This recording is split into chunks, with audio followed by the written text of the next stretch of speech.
So I was watching Shark Tank the other day. It's one of my favorite shows at the moment. If you've never seen it, it's basically a reality show where aspiring entrepreneurs present a bunch of investors with an idea they had for an invention or a business, and they try to get them to invest in it. Sometimes there's some really good ideas on there that make you think, damn it, why didn't I think of that first? And then other times, you get people who come up with things like the no phone, which is a rectangle made to look like a phone, but it's not actually a phone. It's a piece of plastic. That cost $30.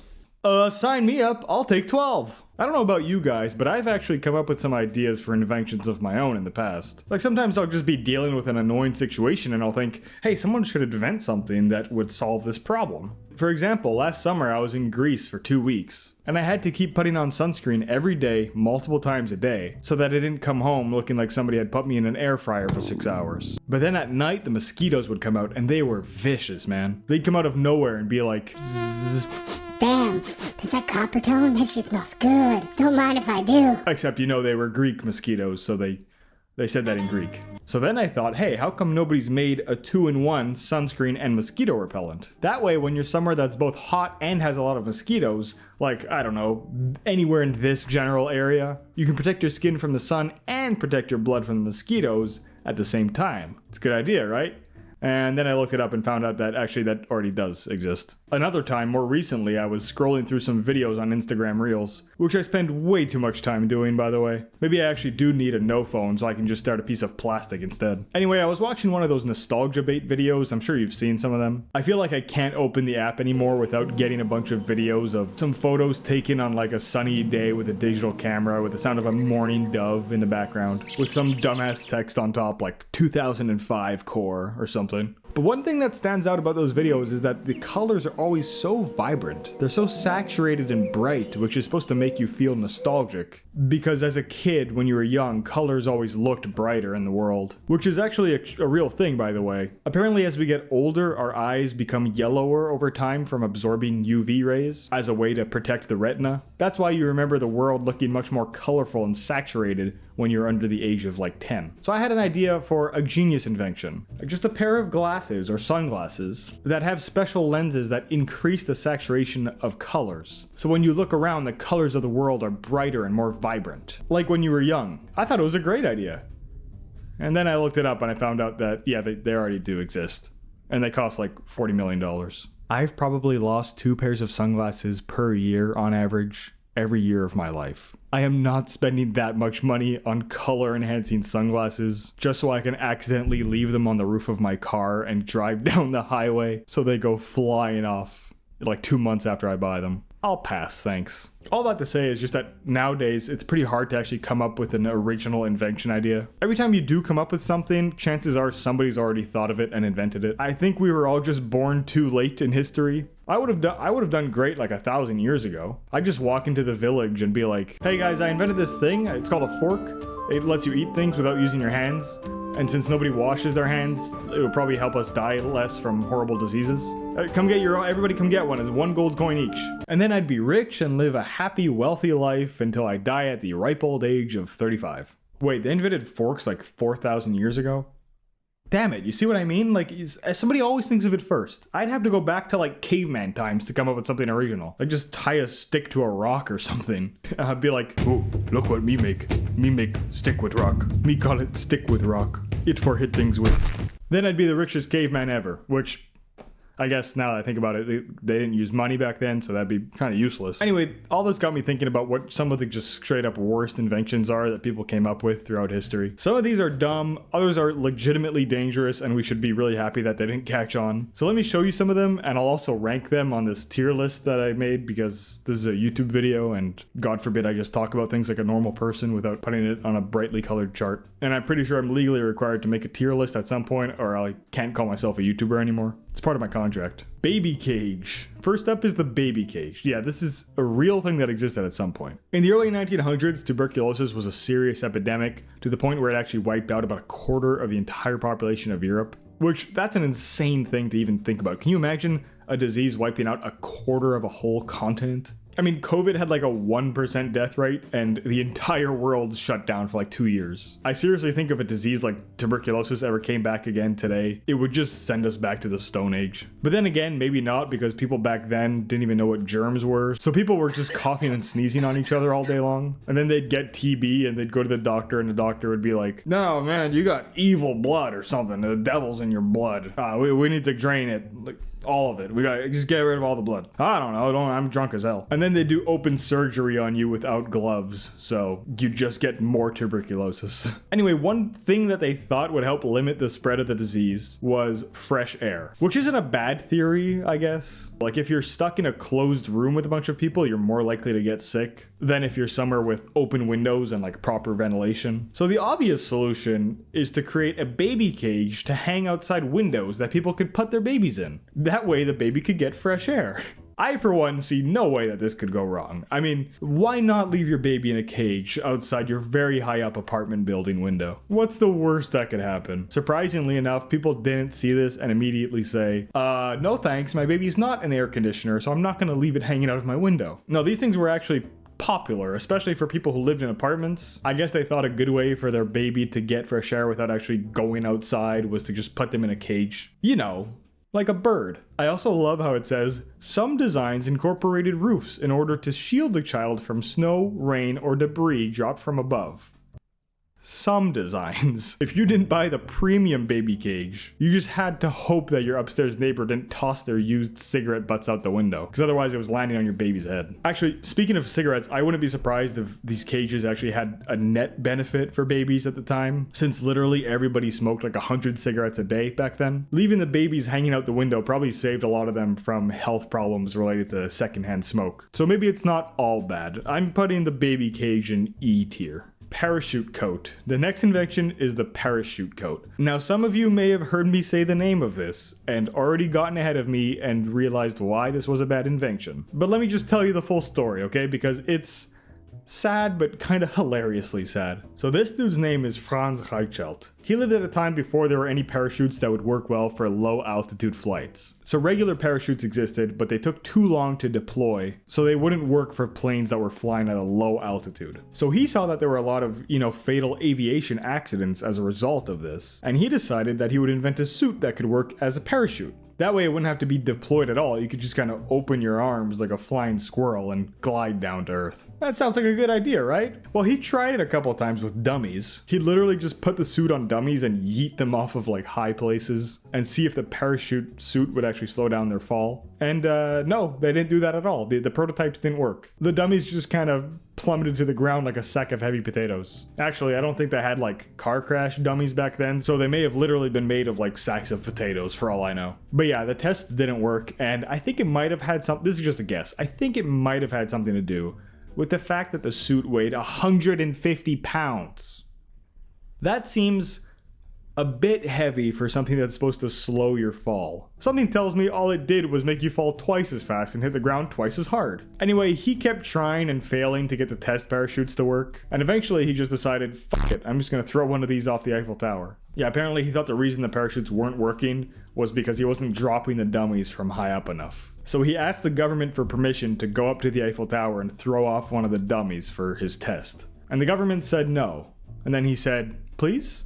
And the government said no again, but nicer this time. And then this went on back and forth for like a year until the government just got tired of him asking and said, okay, fine, do your stupid experiment. So then, and this is the crazy part, he showed up to the Eiffel Tower looking like this. Yeah, he was wearing the suit. Yeah, he lied to the government about using a dummy. He was determined to prove everyone wrong and show the world that his parachute coat really did work. By the way, let me just say, this picture is awesome. Like, look at that drip. He has a mustache the size of like 5 mustaches, and he's standing in the middle of Paris, dressed like a character from Lethal Company. The confidence alone of this man is inspiring. I feel like this is what I looked like as a kid when my mom would dress me to go to school in the middle of winter. Anyway, so he climbed all the way up the Eiffel Tower in this bulky ass spacesuit and got ready to jump from the top. Everyone around him told him not to do it, but he was determined to prove them all wrong, so he jumped. And I want you to just stop for a second and think, and tell me, what do you think happened next? Did it work? Had he finally cracked the secret Krabby Patty formula and gotten one of these things to work after countless failures? Did he prove everybody wrong? No, he plummeted from 187 feet straight to the ground. Yeah, the suit didn't even deploy properly. It might have actually made him fall even faster, to be honest. There's footage of this happening on Wikipedia, which is insane since it happened in 1912. Don't worry, I'm not going to show you the part where he hits the ground, obviously, but as messed up as it is, it's kind of funny if you put like old-timey silent film music over it. This guy's entire Wikipedia page is just about how dumb he was for inventing something that got him killed, which is a pretty terrible thing to be remembered for. So overall, parachute coat goes in F tier. Just terrible idea. Next invention, duck's foot volley gun. I know, that name probably made you look up from your phone that you're staring at right now with this video on in the background because it sounds like it means literally nothing. But I promise it's not the name of a fake sport that I just made up or something. This was an actual gun that was invented in the 18th century, which looked like this. Which, okay, I will admit, it's kind of cool. Like, it's goofy as hell, but in a cool way. Just imagine like a skeleton smoking a cigarette and holding one of these, and tell me I'm wrong. So it's called a duck's foot because that's what it looks like with multiple barrels all spread out in different directions. And that might sound useful at first until you realize that all you're doing with this gun is shooting in every direction except for right in front of you. And I'm no gun expert, but I feel like most of the time, right in front of you is probably where you're trying to aim. Like, what if you wanted to shoot a guy who was in front of you, but one of your friends was beside him? You'd basically be firing at your own, like, crew and the bad guys at the same time. There's no way to aim this thing. It just seems careless to have a gun that shoots everyone and everything in a 120-degree arc, since you can't really choose who you're aiming at that point. And that's why it was pretty much exclusively used by prison wardens and ship captains, because they didn't care who they shot at, I guess. If a riot or a mutiny started, I guess it would be a pretty good crowd control tool. Anyway, this is going in D tier because even though it's a pretty dumb idea to have a gun that you literally can't aim at just one person with in front of you, it does look kind of cool. By the way, I'm looking at this list called the 50 Worst Inventions from Time magazine, and it's maybe the worst list I've ever seen. There's literally no context. It's just a list of inventions that I guess you're just supposed to know what they are from the name. Like bump it? Am I supposed to know what that is? Oh, you can click on it. Okay, and it takes you to a page with a YouTube video that doesn't exist anymore.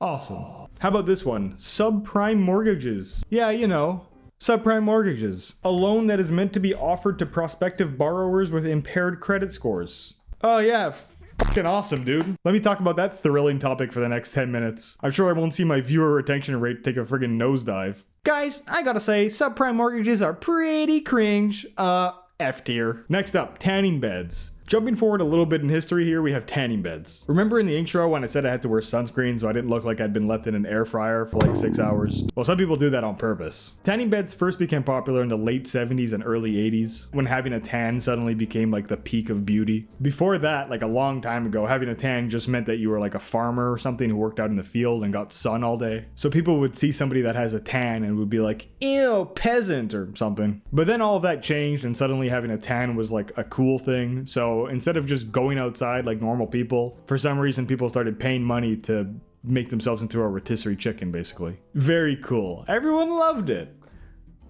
Except for the fact that, as it turns out, blasting your skin from a close distance with concentrated UV radiation isn't the best thing for your health. I know, right? Who would have thought? It's actually so bad for you that the World Health Organization classifies tanning beds as a Group 1 carcinogen, which puts them in the same category as asbestos, cigarettes, and plutonium. Yeah, plutonium.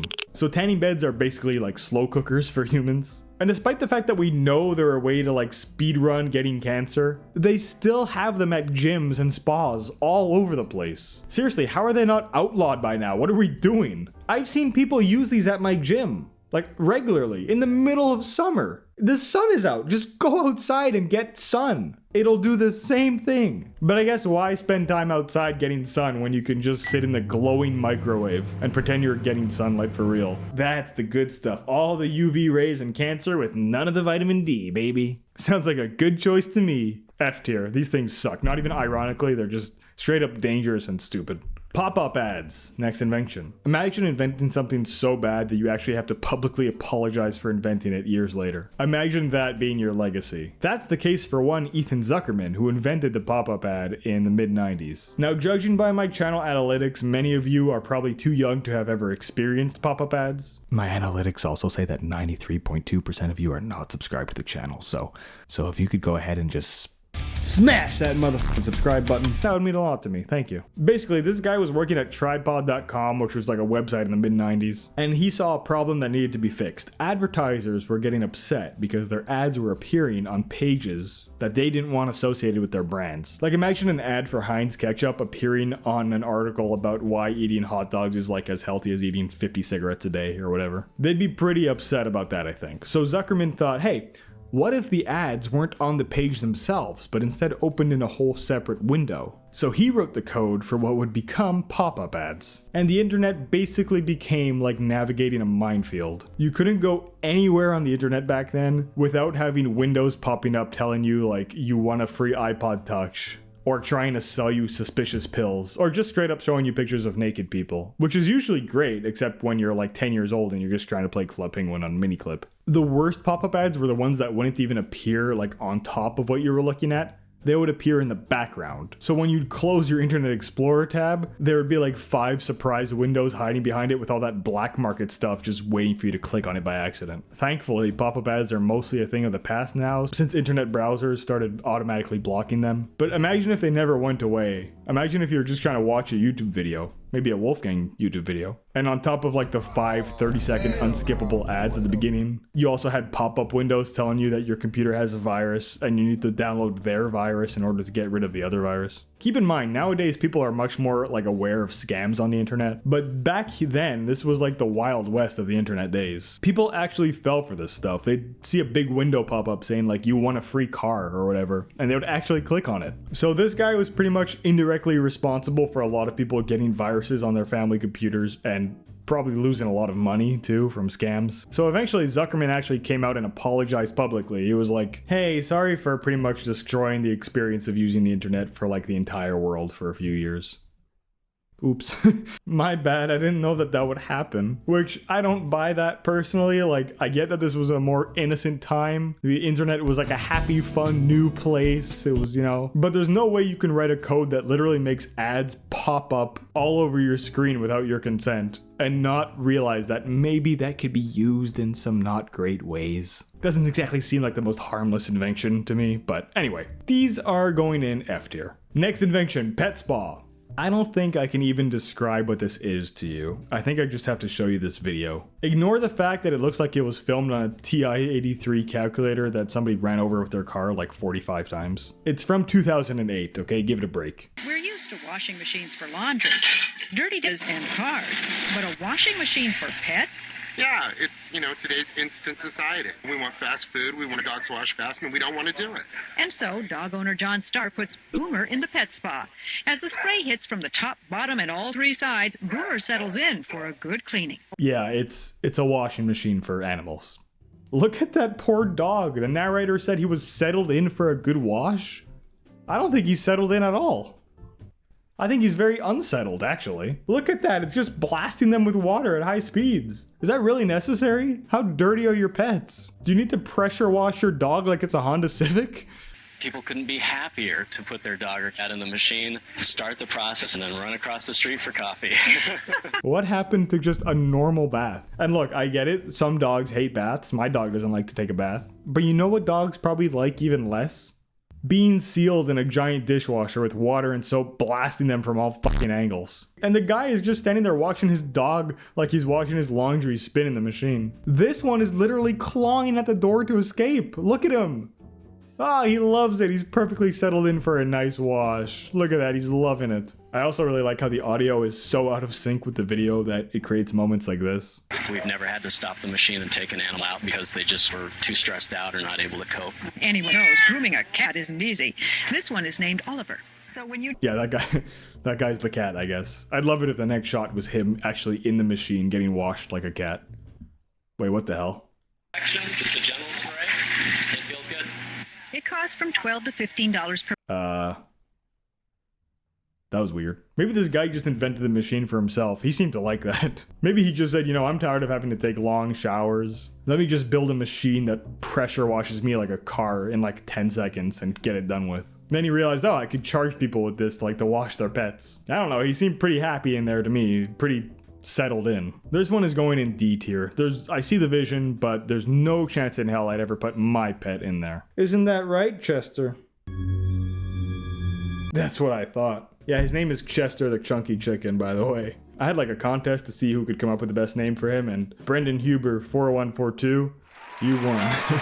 Last invention, social media. This might be a bit controversial, but I genuinely think that the invention of social media was like overall terrible for society as a whole. I wouldn't be surprised if you could draw a direct link between the number of social media platforms over time compared with the decline in the IQ of the general population. This shit has made us so dumb. It's so bad that we literally call the videos on these apps brain rot. Because that's exactly what they are. They just rot your brain. These apps are designed to destroy your attention span and leave you couch locked, scrolling endlessly through one dumbass video after another. And the algorithms are specifically designed to show you stuff that'll get a reaction out of you, like it'll make you angry or just sad. And that way you stay on the app longer, out of morbid curiosity, I guess. It's such an evil and like weirdly effective system that we all just accept, because what else am I gonna do? Not look at content that makes me feel angry and depressed all day? What am I gonna do? Go outside and get fresh air, touch the grass, feel the sun beating down on my face? I don't wanna do that. That's cringe. Social media has also created a breeding ground for fake news. Like, I swear, visiting Facebook now is so depressing. It's just a bunch of grandmas getting tricked by AI-generated photos and videos, and like fake news stories interspersed with the most obvious gooner bait short videos in between. Who would have thought Facebook would become so full of manipulative and gross content? It started off as such an innocent passion project. It was just a database of pictures of college girls that guys could sort through and rank them based on how hot they are. You know, without their consent. And look at what it's become. All this because this guy, who definitely doesn't eat human babies or anything, had a dream. So sad. And don't even get me started on influencers. Social media has created a whole generation of people with the most inflated egos imaginable, who have no talent or reason to have any ego at all. These are literally just people who film themselves doing the most mundane shit and then use their fans as nothing more than like an audience to sell useless stuff to. Damn, maybe I should get the no phone. Stop looking at all this stuff. Social media was supposed to connect us and like make the world a more connected and smart place, I guess. But instead, now every conversation on social media is just an argument between two people who haven't showered since 2006. So, you know, it sucks, but it did give us memes. So, S tier. That's all for this video. Thank you very much for watching all the way through. It means the world to me, honestly. And it would also mean a lot to me if you'd consider subscribing, so you always know when I upload a new video. And press the like button on the video as well, that helps me a lot. Maybe I'll do a part 2 to this, because I have a lot more inventions that I could talk about. So if that's something you'd like to see, please let me know by liking the video and leaving a comment to let me know. But yeah, my name is Wolfgang. Thank you very much for watching, and I will see you next time.